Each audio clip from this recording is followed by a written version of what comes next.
Before I did biking, I used to do dance, so it's like two completely different things, I'd say. But yeah, now I've learned, like, I've loved it. And, like, I think from now on, I'd always like do biking. Like, there's nothing I'd want to do, I don't think.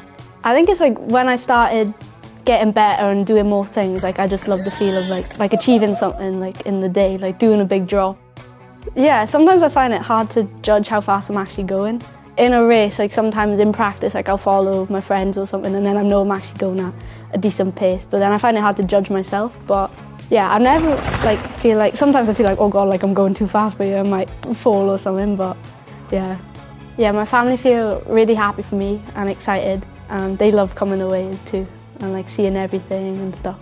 Yeah, when we got the news about I was able to represent Great Britain, they were really proud of me and excited to see what I could do in the races and what I can achieve later on too. So started in lockdown. My stepdad would go out for rides with like his friends and stuff, so I just went just for a bit of fun and then kind of started from there. Then started doing like little races and stuff and then just, yeah, carried on from there. Oh well, I'm in first year junior in the World Cup and you get 2 years, so I'm still in junior next year. But I came first in the overall for the European races, so that gives me full entry to all the World Cups next year. So hopefully be able to do them all and get podium, hopefully. So I've been in Switzerland for the World Cup and Slovenia for the last European Cup. And I came 17th in the World Cup and 3rd in the European Cup. Junior category, so it's under 18. Yeah, really cool, I love it. Especially because it's like with the British team, so there's like loads of us. Like, it's just really nice like environment to be in and stuff. I'm obviously seeing like really cool places. It's a big adrenaline rush, like especially if you do like, in the last race I just did in Switzerland, the World Cup, there was like a massive drop at the end. So like, I feel like building yourself up to do that gets you really like hyped and like excited to do it. So I feel it's a big adrenaline rush the whole time. Well, my first broken wrist was the first like bone I've ever broken.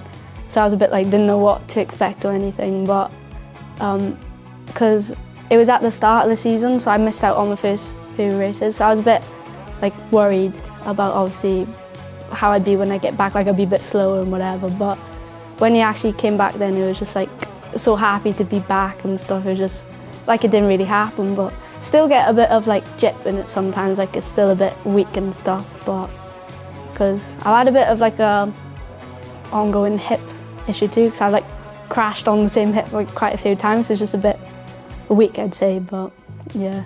Obviously like in the back of my head sometimes I'm like, oh, don't really want to do it again, but at the same time it's just, oh well, like if you crash, like at least you're trying and stuff, you know, you're getting better. I'm excited to see what I can do next year, because obviously this year was just like a big learning year to see like what the World Cups are like and that. So now that I've got the actual experience of what it's like, I feel like next year going into it will be more easier and better to see what I can do then.